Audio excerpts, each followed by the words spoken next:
الله تعالی در سوره اعراف میگوید که یا بنی آدم خذوا زینتکم عند كل مسجد وكلوا واشربوا ولا تسرفوا انه لا يحب المسرفین. ای فرزندان آدم، وقتی که شما به مسجد می روید یا به نماز می ایستید، زیب و زینت خود را بگیرید. پیامبر صلی الله علیه و سلم از صحابه را دیدن که بسیار لباس های بی صفت، لباس های بسیار بد در تن دارد. بعد پرسیدن که ای فلانی، تو پول و مال داری؟ گفت که بله یا رسول من دارم. بعد پیامبر صلی الله علیه و سلم پرسیدن که چی داری؟ برای اینکه شاید یک درهم دارد. گفت که یا رسول من خیلی شترهای زیاد، اسبهای زیاد، گاو و گوسفندهای زیاد دارم، خلاصه مال و ملک دارم. بعد پیامبر صلی الله علیه و سلم گفتن که ان الله یحب ان یرى اثر نعمته فی عبده. الله تعالی دوست می‌دارد که آثار نعمت خود را در بندش ببیند. یعنی مادامی که شرایط داری، یه لباس خوب پوش گفتن، یعنی خیلی لباسی از همه پسترین لباس ها، این هم لباس شهرت است.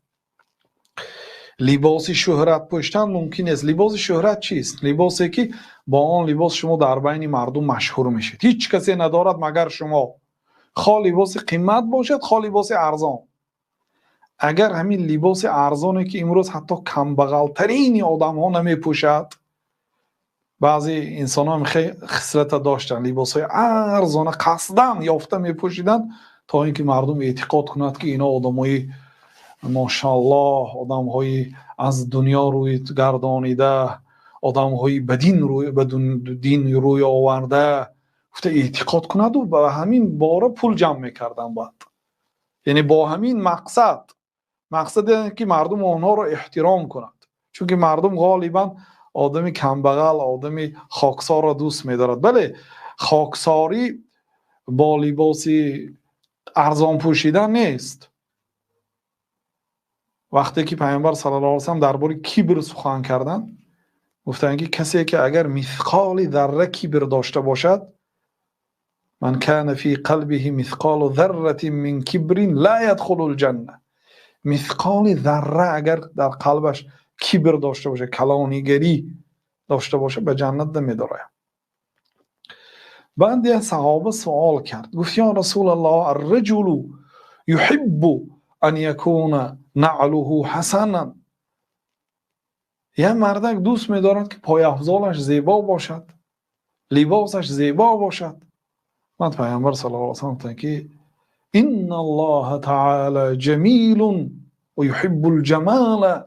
الله تعالی زیبا است، زیبایی را دوست می‌دارد. الکبر بطر الحق و غمط الناس. الله تعالی یه مرد دوست می‌دارد که لباسش زیبا باشد، پای افضالش زیبا باشد. گفتن که الله تعالی زیبا هست، زیبایی را دوست می‌دارد. کبر تحقیر حق، غمط الناس تحقیر، پس زدن مردم. الکبر بطر الحق، پایمال کردن حق. میدونید که آدم در رو براتون سخن حق گفت، فقط که وی کمبغل تر است، نسبش از نسب شما پایان تر است، منصبش پایان تر است، سن و سالش خردتر است، تحقیر کردید و گپی حقی او را نگرفته. تو چی میدونی؟ این کبر است. پیامبر صلی الله علیه و سلم یا آدم گفتن که با دست راست خور نمیتونم گفت. سبحان الله، مگر به رسول الله صلی الله علیه و سلم چنین جواب میدهی؟ الله تعالی برایت هم نشست شدن نصیب روزی کرده است. پیغمبر صلی الله علیه و سلم تو را از کاری منکر نهی کردن، با دست چپ نخور، با دست راست خور. گفت که نمیتونم. ما منعه الا الکبر. یگانه چیزی که او را منع کرد که با دست راستش بخورد این کبر بود. نمیتونم گفت. فما رفعه الی فیه. دیگر تا روزی وفاتش دست راستش به دهانش برده نمیتونستگی شد، یعنی دستش شل شد. او آخر اون کس پیغمبری الله است، هم دروغ گفت هم کبر کرد. الکبرو بطر الحق، پایمال کردن حق. آدم خاکسار اما آدمی که اگر چنده که از خودش خرد، از خودش کمبغل، از خودش دیهاتی تر، از خودش در نسب و در منصب و پایان تر سخن حق گفت قبول کنم. راست میگفت این بچه، راست میگفت همین برادر وقتی که به سخنش زید برآمد. این از خاکساری. خاکساری لباس ارزان و عادی پوشیدن نیست. بعد گفتن که الله تعالی دوست می‌دارد که آثار نعمت خود را در بندش بیند. یعنی مادامی که الله تعالی برای تو داد است، یعنی که از خودت کمبغل نتراش. بعضی آدم ها بودن محض این کار یعنی قصدن میکردن با مقصد آبرو پیدا کردن و با مقصد یعنی به باوری مردم در آمدن. و یک صحابی دیگرم پیامبر صلی الله علیه و سلم در مسجد دیدن که بسیار لباس بیزه پوشیده آمد، مثلا لباسی که بسیار از حد پایان. بعد گفتن که فلانی تو باز دیگر لباس داری؟ گفت آره. اگر من تو را حاضر همچون نماینده خودم به نزد فلان پادشاه فرستانم، کدام این دو لباست را پوشیده میری؟ گفت که فلانی اش را، یعنی زیباتر و خوشروترش را. بعد پیامبر صلی الله علیه و سلم مگر الله تعالی سزاوارتر نیست؟ ببینید آیت قرآن است برادرها. سوره اعراف آیت 31 الله تعالی میگه یا بنی آدم خذوا زینتکم عند کل مسجد. ای فرزندان آدم، وقتی که به سجدگاه ایستادید، به نماز ایستادید، شما زیب و زینت خود را گیرید. این آداب لباس است. بنده باید به نماز با لباس های ته پوشک، با لباس های خواب نیستد، چون که پیش الله تعالی میزه. پیش اگر رئیس شهر روید لباس های بهترینتون پوشیده میرید. الله تعالی شاهی شاه ها است. الله تعالی از ازل شاه، اول گدا بود و بعد شاه شد، مانند پادشاه ها نیست. از ازل شاه است و همیشه شاه است، مانند دیگر شاه ها نیست که بعد شاهیگری به زندان روان و بعد شاهیگری به دوزخ روان و بعد شاهیگری با در بین مردم کمبغل باشند. الله تعالی ملک الملوک، شاهی شاه ها است. وقتی که در پیشگاه الله تعالی می ایستید، زیب و زینت خود را بگیرید. و دوامش الله تعالی که و کلوا و اشربوا، شما بخورید از حلال کرده های الله تعالی و بنوشید. چون که وقتی که بنده میخورد و مینوشد، بسیار برای نفسش، برای بدنش در این چیزایی که الله تعالی حلال کرده است ویتامین ها، فایده ها، غذاها هست. ولا تسرفوا، لیکن از حد زیاد نخورید، از حد زیاد هم ننوشید. انه لا يحب المسرفین، الله تعالی اسرافکارها را دوست نمی‌دارد. وقتی که یهودی گفت که قرآن را خوانده برآمدم، یا یک نصرانی، در قرآن شما درباره علم طب معلومات نیست. بعد یکی از مسلمان ها گفت که الله تعالی در 3 کلمه یک آیت علم طب را جنبست کرد. گفت همین آیت 31 یعنی ابتداش درباره لباس است، آخرش درباره خوردن است. خورید، نوشید. وقتی که میخورید مینوشید، بدن شما از این خوراک ها، از این طعام ها، از این میوه ها، از این سبزوات ها غذاها و ویتامین های فایده‌ناک را با خودش جدا میکند. این فایده دارد. ولا تسرفوا، از حد زیاد نخورید که باعث بیماری میشد. وقتی که زیاد که خوردید، تمام بیماری ها به جز بیماری های ارثی، به جز بیماری های نادر، دیگه قریب 99% بیماری ها عامل اساسیش، سبب اساسیش پرخوری است. خورید، نوشید و اسراف نکنید. انه لا يحب المسرفین، الله تعالی اسرافکارها را دوست نمی‌دارد.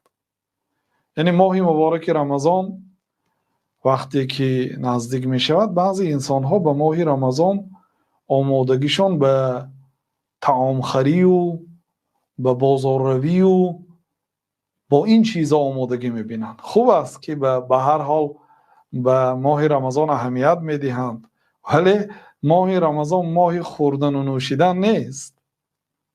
بلکه ماهی پرهیز از بسیار خوری، بسیار یعنی بعضی رفتارهای نادرست. حتی بعضی آدم ها اگر به ترازو مانید اون طعامایی که در رمضان میخورند زیادتر میخورن آنه که بیرون از رمضان میخوردن. بیرون از رمضان در یه روز 3 مرتبه میخوردن و کم کم میخوردن، در رمضان 2 بار میخورن و بسیار میخورن از ترس گرسنگی. این خیر نیست. ولی حدیث پیامبر صلی الله علیه و سلم، حدیث امام ترمذی میخوانیم، بعد باز زنگ ها را قبول میکنیم. به همین حدیث اگر همیشه در حیاتتون عمل کنید ان شاء الله بیمار نمیشید. عن مقدام بن معدي كريب قال سمعت رسول الله صلى الله عليه وسلم يقول ما ملأ آدمي وعاء شرا من بطن بحسب ابن آدم أكلات يقمن صلبه فإن كان لا محالة فثلث لطعامه وثلث لشرابه وثلث لنفسه رواه الترمذي. این صحابی بزرگوار مقدام ابن معدی میگه شنیدم جناب رسول الله صلی الله علیه و سلم رو میگفتن که پر نکرده است آدمی یگان ظرفی را بهتر از شکم. از همه بدترین ظرفی که آدمیزاد پر میکند این شکم است. برای فرزندان آدم یک چند لقمه های کفایتی میکند که صلب خود را یعنی پشت خود را راست کرده تواند، قد و قامت خودش راست کرده راه گشته تواند بس است. همین قدر طعام بس است. فإن كان لا محاله اگر با این طاقت کرده نمیتوانسته باشد پس شکمش را به 3 قسمت تقسیم کند. قسمت اول برای خوردن فثلث لطعامه، 3/1 برای طعام و ثلث لشرابه، 3/1 برای شراب، یعنی که برای نوشابه هم جدا کنه 3/1 شکم را، و ثلث لنفسه، 3/1 برای نفسش، یعنی به جای نفس هم نخورد تا گلو نخورد. این حدیث صحیح است، حدیث ترمذی است. بعضی طبیب ها گفتن که لو استعمل الناس هذا الحديث لسلموا من الامراض والاسقام. اگر مسلمان ها، این بعضی یعنی طبیب های یهود و نصارا هم گفتن، طبیبان هم گفتن، این سخن طبیباست، اگر مردم به همین حدیث جناب رسول الله صلی الله علیه و سلم عمل کنند از بسیاری از بیماری ها سلامت میمونند.